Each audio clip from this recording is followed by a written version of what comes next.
O pastor César Cavalcante, em seu programa, num debate, disse que, na sua opinião, Flávio Bolsonaro não deveria manter a sua candidatura. Como é que funciona a Lei Rouanet? Porque a Lei Rouanet não é que tem um caminhão de dinheiro lá e aí os projetos de esquerda pegam esse dinheiro. Não tem nada a ver. A Lei Rouanet é uma lei da década de 90. Eu não lembro que ano é, mas dá um Google aí, você vai achar. Fim dos anos 80, começo dos anos 90. É antes de 93, 95, assim. Aí na Lei Rouanet é o seguinte, eu tenho um filme, a Lei Rouanet aprovou.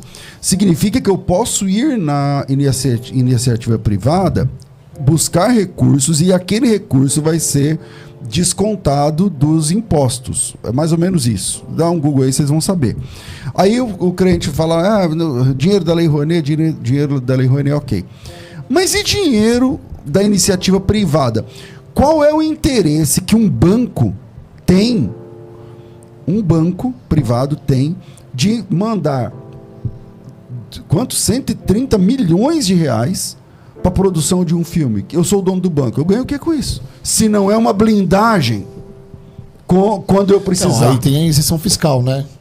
Existe a isenção fiscal. Só se for através da Lei Rouanet. Não só da Lei Rouanet. Não só da Lei Rouanet. A Lei Rouanet, ela, como você disse aqui, ela existe para um grupo muito seleto de pessoas. Então, por exemplo, não querer ir atrás da Lei Rouanet foi uma opção do Mário Frias, que é o cara que encabeçou o filme, ok? Por quê? Porque a direita sempre bateu na Lei Rouanet. Uma das competências, enquanto o presidente Jair Messias Bolsonaro, era, de fato, acabar com a Lei Rouanet. Ou fazer com que essa Lei Rouanet fosse para todos. Uma coisa é a Cláudia Raia, atriz já renomada, pegar 6 milhões de reais para fazer sua peça teatral. Outra coisa é os Parlapatões, que é aqui do centro, um grupo pequeno de teatro, conseguir a mesma quantia. Eles não conseguem. Por que para Cláudia Raia a gente consegue 6 milhões e para um grupo menor de teatro a gente não consegue a Lei Rouanet? A Lei Rouanet, ela é disruptiva, mas ela precisa ser para todos. Eu olhei aqui os comentários e tem alguns muito interessantes. O Clide está dizendo o seguinte, quando o senador Flávio Bolsonaro iniciou a tratativa com o banqueiro Daniel Vorcaro no final de 2024, o empresário não era considerado oficialmente incriminado. Verdade. É que não foi ele que iniciou a tratativa. Isso. Já começa por aí.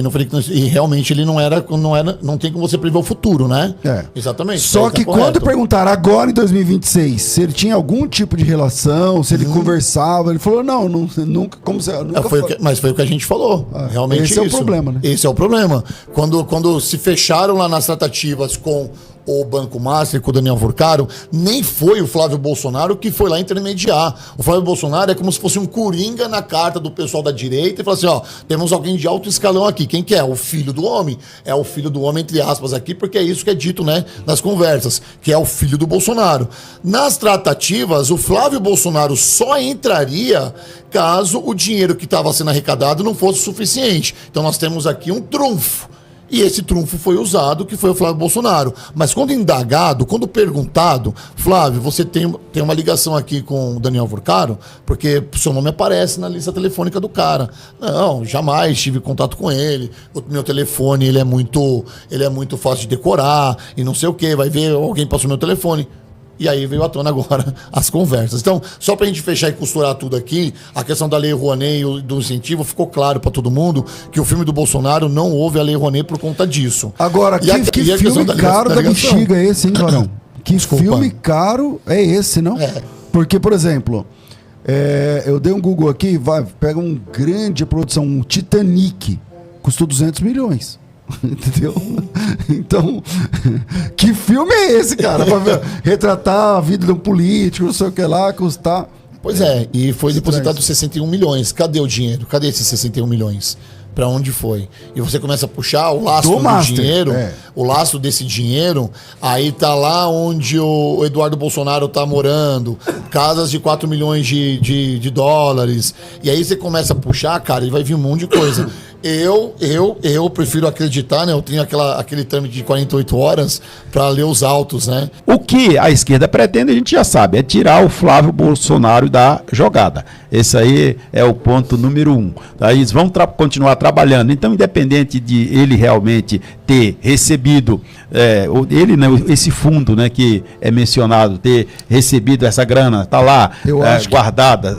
Se o Eduardo recebeu uma parcela, se não recebeu, o que de fato aconteceu. Então, é muita coisa a ser explicado. E diante disso, o eleitorado continua aí meio que atônito, né, pensando o que nós vamos fazer, o que vai acontecer. Eu até cometi, quando eu falei 200 milhões e o 130, claro que 200 milhões do Titanic é dólar, né? O nosso e outra, foi 30 anos atrás também, né? Não, mas em dólar, mas é dólar, né? É o dólar, mas o dólar naquela época estava mas se fosse hoje ia ser mais caro, seria isso. Com certeza. Você pode colocar 5 vezes ou mais barato por conta da tecnologia, né? Antigamente não tinha toda a tecnologia. A tecnologia hoje, caro, não mais caro do que você fazer um cenário, entendeu? De verdade. Mas vamos lá. Na minha opinião, como cristão de direita, eu acho que o mais interessante seria ter outro candidato. Agora, se eu fosse de esquerda, eu acho que a esquerda, eu vou discordar aqui do nobre colega, vou falar aqui igual vocês que são advogados, se eu fosse de direita, eu queria que o Flávio continuasse candidato. Porque aí ele já está enfraquecido. Já está enfraquecido, então não sei. Se a opinião do senhor vai ser contrária. Qual que é a opinião de vocês? Você acha que ele deve continuar candidato? Eu acho que deve, até porque não houve corrupção. Cadê o crime e corrupção nisso aqui? Não existe. Vamos lá, gente. Vamos fazer um exercício rápido aqui. Cadê a corrupção? Existe corrupção nisso? Ele estava pedindo dinheiro para uma instituição privada, ele poderia ter batido na sua porta. E aí? Quando ele pediu dinheiro pro filme, quando foi levantada a questão do filme, o Daniel Vorkari era um cara que transitava muito bem entre os partidos, entre os políticos, visitava a casa dos ministros do STF, levava para viagens, fumava charuto dos mais caros, garrafas de vinho dos mais caros, uísque dos mais caros. Até prostitutas das mais caras. Deus que me rave, meu Deus do céu. Mas não foi? Então, não é isso que apareceu? É isso que apareceu, você entendeu? Então, assim, um cara que transitava, que era um bilionário, que tem um banco, que poderia patrocinar, não tem nenhum crime de corrupção aqui, gente. Você pode ser de esquerda, você pode ser um de direita que não confia no Flávio, sabe? Aqui eu não estou fazendo defesa, só estou colocando os fatos. Não existe corrupção. Ponto final. O Bolsonaro pai, ele foi eleito como uma esperança de uma vida ilibada e tal, nunca teve envolvimento com corrupção. Tanto que ele falava assim, me acusa de corrupto. Lembra dessa fala do Bolsonaro? Ele falou assim, me chama de corrupto, vamos ver. E tal, tudo mais. No início do seu governo, o próprio Flávio foi acusado do esquema das rachadinhas. E tinha provas robustas do esquema das rachadinhas. Sentou, né? Depois, o Sérgio Moro foi desembarcando da plataforma do presidente Bolsonaro porque, segundo ele, parece que havia um clamor lá para que ele meio que protegesse os bolsonaros. Você lembra disso, Rodolfo? Lembro. Então, o Sérgio Moro falou para mim, inclusive, que não tinha como continuar não podendo ter isonomia. Falou, não, então isso aqui tem que proteger a PRF, não sei o que e tal. Vocês lembram da história. Depois ele desembarca do governo Bolsonaro, aí todo mundo começa a chamar ele de traidor, porque parece que o movimento é cego. Então parece que, por alguma razão, transformaram o Bolsonaro exatamente naquilo que eles chamam de mito. É um mito, é intocável e tal. Mas será que a direita não tinha que ter feito essa meia-culpa lá atrás? Falando, não, peraí, o seu filho está envolvido na rachadinha? Abra o jogo. Está aí uma oportunidade para você falar abertamente. Entende? Então, eu acho que quando acontece esse tipo de coisa, a gente não pode ir cegamente. E aí agora tem essa história. É verdade o que o Rodolfo falou. Até então, ele pedir recursos para o filme do pai dele, não há problema até aí. Esse dinheiro, 60 milhões, já foi depositado. 61, né?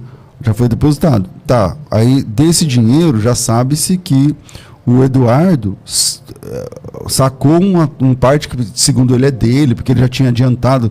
Ele já adiantou. Ele trabalha de quê mesmo? Ele é um deputado. Sim. Até agora, até tempo atrás, ele era deputado. Tá, e o salário dele é quanto? Que tantos milhões é esse que ele tem? Esse está declarado? Pode isso, Arnaldo? Não pode? Então, eu acho que vai sair mais coelho desse mato aí. Você tá entendendo? Na minha opinião, vai sair. Agora, fica para vocês aí essa questão, entendeu? Porque a direita tem que abraçar cegamente o candidato e falar, não, então ele é nosso candidato, então apareceu isso aqui, apaga, não sei o que, vamos para frente, não tira o nome. Não sei, eu acho que vale a pena parar e pensar bem sobre essas coisas. Estou aqui lendo o chat, e muita gente no contra, muita gente a favor, muita gente falando que o PT vai fazer corte disso, que a gente está defendendo o PT. Aí se a gente fala do Flávio, a gente é petista, se a gente fala do PT, a gente é bolsonarista. Então nunca tem. As pessoas, elas perderam a vontade de fazer o principal exercício da vida, que é pensar. Elas não pensam. Elas agem por emoção o tempo todo. E clube? É clube? Clubista. Então ninguém está prestando atenção aqui no que a gente está falando. Você está prestando no não. Se você falar do Bolsonaro, não. Se você falar do Lula, não. Isso. E aí vai lá e martela o dedo. Essas pessoas que estão brigando agora por não estar tentando entender o que a gente não estão conseguindo entender, são as pessoas que vão às urnas. E isso me causa espanto, César. Quando eu olho para o Flávio Bolsonaro, que é a esperança da direita, entre aspas, porque eu sou muito fã do Nicolas Ferreira e ele ainda não tem idade para ser um presidente presidenciável, mas eu acho que vai despertar aí um menino que poderá ser um grande nome da política. Eu olho pro Flávio e falo, cara, você jogou agora no chão, ou no lixo não, mas jogou no chão porque isso pode ser restaurado, a credibilidade que todo mundo estava dando em você. Porque lá em 2019, 2020, quando o Sérgio Moro, então o Sérgio Moro, né, ministro, não quis trocar a superintendência da Polícia Federal porque a Polícia Federal estava investigando Flávio Bolsonaro por uma questão de rachadinha e o Bolsonaro falou, opa, peraí, por que a Polícia Federal está investigando meu filho? Ô, Sérgio Moro, preciso que você troque aí a superintendência da Polícia Federal. Mas por quê? Não, porque estão investigando meu filho. Opa, pera um pouquinho, mas se seu filho não deve, não teme. Qual que é o problema de investigar seu filho? Tem que investigar. Não vou trocar a superintendência. Se você não trocar, eu troco. Eu sou o presidente. O que o Bolsonaro fez?